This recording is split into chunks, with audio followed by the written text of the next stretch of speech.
just going to show you how I cut in. The procedure of it all is, you can see that. You see that? I just put a little bit into the kettle. I add about 10% water, mix it in thoroughly. And what I do, this is my trick. I load the brush up and then I tap it on the side. Right, and then I wipe the other side of the brush off so it's got no paint on it. It's got paint on there. Then I offer the brush with no paint on it as a cutting edge. Then I'll just go about 5mm away from the cutting edge. And what this allows is when you actually start cutting in, again, wipe it off. Paint on that side, no paint on that side. And just go along, and it allows, when you take your brush up to the edge, it glides easier because it's gliding on wet paint. And you just push it up, and away you go.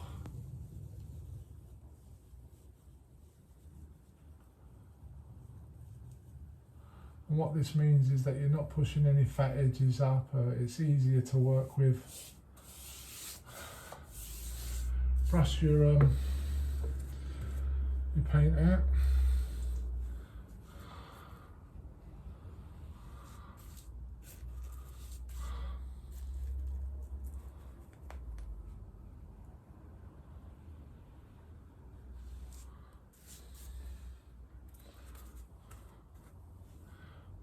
I may have to touch this back up because sometimes you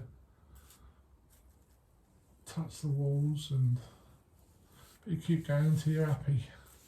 You can go back and touch it up, and as you finish it, just use your brush like that, finish it off like that, taking all the brush marks out, feather it off. Okay, that's that done. I've got to sort that corner out, I'm not happy with that. And I'll just go back and touch it up with a bit of white.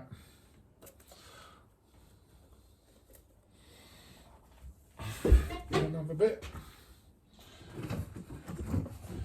Because if you go in with a full load on your brush without it mixed in with a bit of water, the paint's too thick.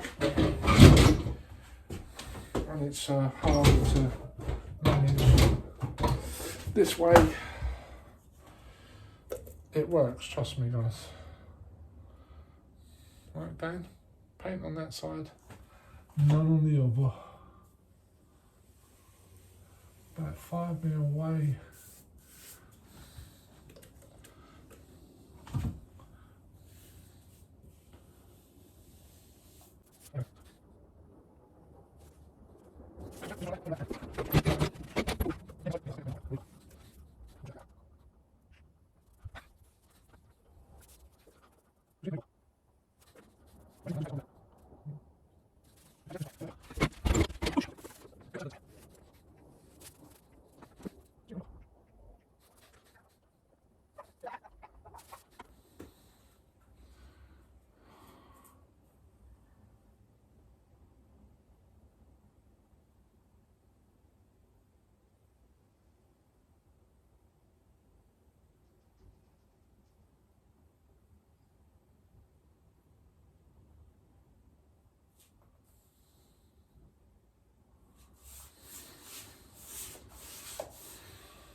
That's all right. I think that's okay. Yep, not bad. Use it as you will, guys. I think it works.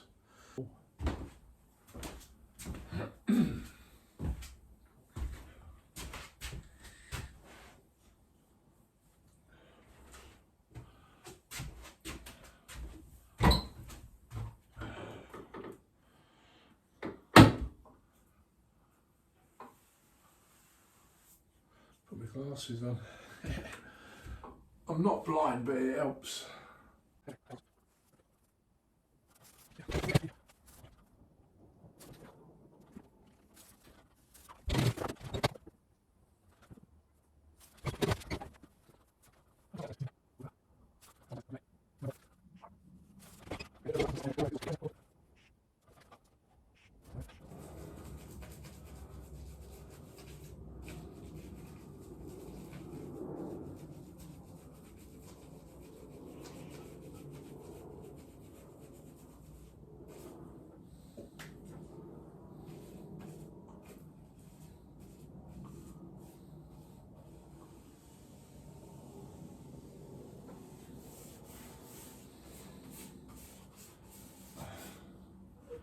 That'll do.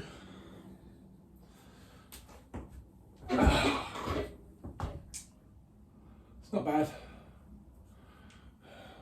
Better if I had those. Sometimes you can get the angle brushes, like they've got a bevel to them, but I ain't got one. Work with what you got, guys. Right, now I'm ready for its final coat. Beauty about that as well is that it goes off quick as well because it's got the water added to it.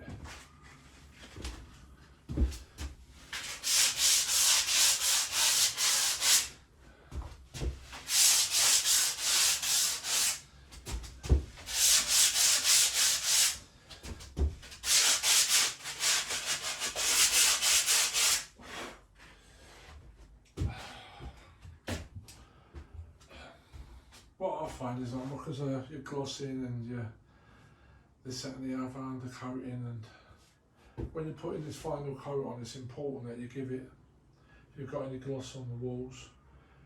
I personally like to paint the walls and then I literally go over the last part with the gloss. I cut in the skirtings with the gloss. But because sometimes you have to work to a time frame, you have to do it a bit backwards. And that's what's happened. So, that's why I'm doing it. But as long as you don't paint over that gloss, because it won't stick. Just key it up a little bit. Only the gloss that's on the walls is slightly touching the walls. And then I kind of cut into the skirting as best I can.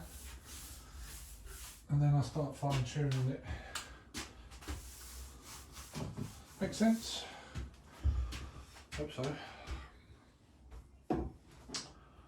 Right. Let's get this done.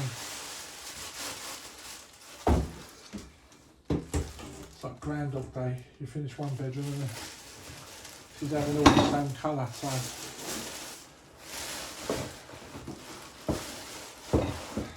it is what it is.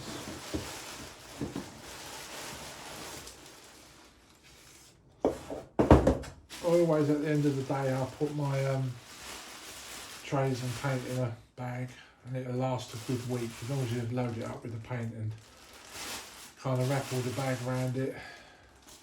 It doesn't really form any skin on the tray or just allows you to not have to wash the roller out. You might disagree, but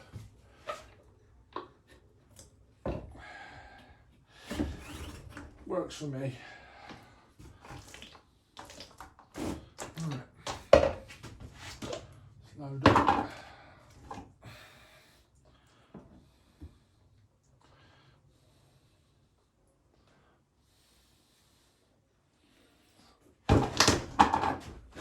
Once you've poured your I feel stupid even saying it to you guys, but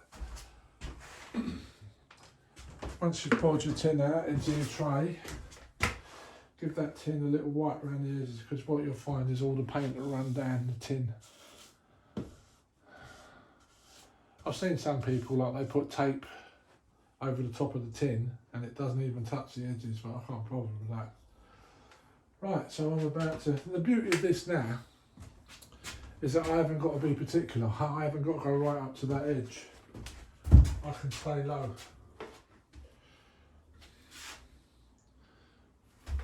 But I won't be using the 10% water. I'll just go back to the original paint that's got no water in it. I've got the kettle here, I'll use the rest of this in here. And away you go. Away you go.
Yeah, I've had to be a bit weird with that wall, gentle, because you can see, you see it? See the blisters coming up? Don't know if you can. There you go. And it's got a few spots like that all over, but just leave them, they go back. Yeah, it's a bit deceiving, you start panicking, but don't.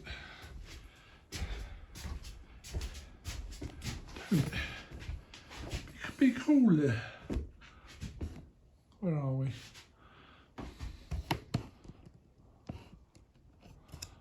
There we go.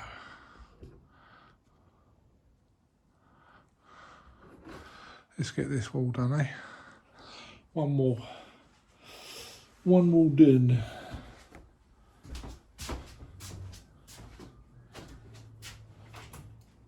Just repeat.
All I've got to do now is gloss it up and paint it tomorrow. Paint the gloss on tomorrow. No, actually today, let this go off for about an hour.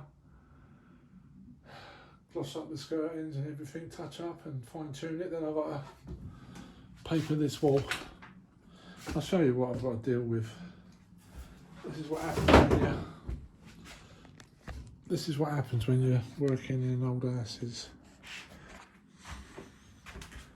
Right, that looks terrible at the moment, but that will go back, trust me.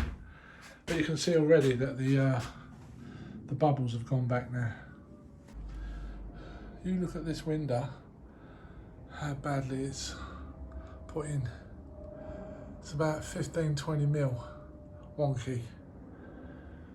And I've got all these fillers in. They do that when they put the windows in. I can guarantee you underneath there it's a right old mess. They just glue it all in and it hides the multiple sins. And it's effective, but if it's done badly like this, how the hell am I going to paper around here? There's no way. So what I've done, I don't know if you can see it, I've painted it white. I'm going to rub it down so it keys, put a bit of a SBR on it, and I'm just going to butt the paper up to the edge. That's the best I can do. There's no way I can take this round other than having to take this plastic off, and then I don't want to do that, do I? So, and every single window is like this. This one's not so bad. It goes down to nothing, and if you follow it, that starts going out. And this is the good one. That's about 10 mil out. It's probably about 15 mil out there, a little bit worse, this one. But yeah, what were they thinking when they hung these windows? They should be shot. People that do jobs like that shouldn't be in the game. They've got no pride in their work. It's not right, is it? It's not fair. But I put the coving out. I might show you how I do the coving, guys. It's no big deal. There's loads of videos on it. And I should have showed me doing this. There was a gap behind his cupboard and I filled it in. So it just looks like it's a built-in cupboard now. It's come out all right, really. It was a bit awkward. I didn't have much to work with. I just made it happen. I just did the best I could. But it looks all right. Going to be replacing the doors. Not this cupboard door here, but these doors are going to be replaced. So that's a job for me later. But yeah, 4 days to do this.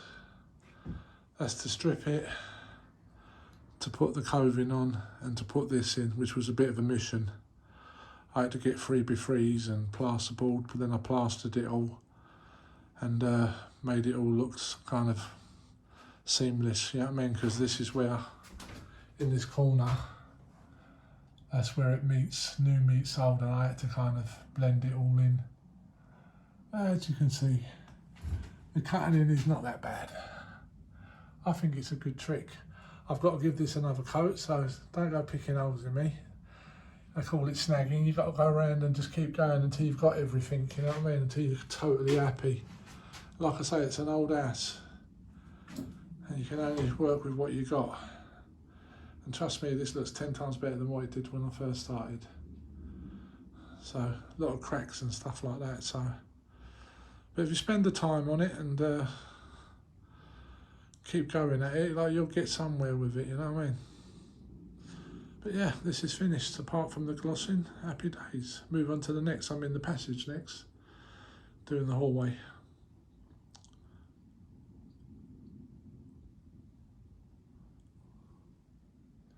Wish me luck.